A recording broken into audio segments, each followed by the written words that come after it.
राजनपुर में कोट के मकाम पर दरियाए सिंध में ऊंचे दर्जे की सैलाबी सूरत हाल है। मुतादिद बस्तियां ज़ेर-ए-आब आने के बाद रेस्क्यू टीम्स की जानिब से ऐलानात करके कश्तियों पर लोगों को महफूज मकाम पर मुंतकिल किया जा रहा है। मजीद जानते हैं रेस्क्यू टीम के हमरा मौजूद डॉन न्यूज़ के नुमाइंदे कंवर फहीम से। जी कंवर फहीम। राजनपुर में अगर दरियाए सिंध की बात कर ले तो 6 लाख क्यूसिक से ज्यादा का सैलाबी पानी यहाँ से गुजर रहा है।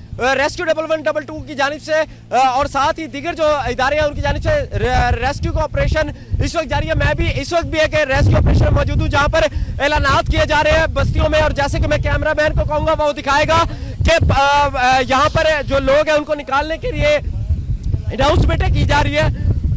और इसके साथ पानी की मिकदार को भी आप देख सकते हैं, इतना ज्यादा यहाँ पर पानी है और यहाँ पर पानी का नामो निशान नहीं था। इस वक्त 8 से 9 फुट का ये पानी है और रेस्क्यू ऑपरेशन में इस वक्त मैं मौजूद हूँ जहाँ पर बड़ी तेजी के साथ लोगों को इवैक्यूएट करने के लिए रेस्क्यू 1112 की टीमें, साथ पैरा फोर्स की टीमें जो है वो एक्टिव दिखाई दे रही है और लोगों को निकालने की कोशिश की जा रही है। जी कंवर फहीम अपडेट करे थे, आपका शुक्रिया।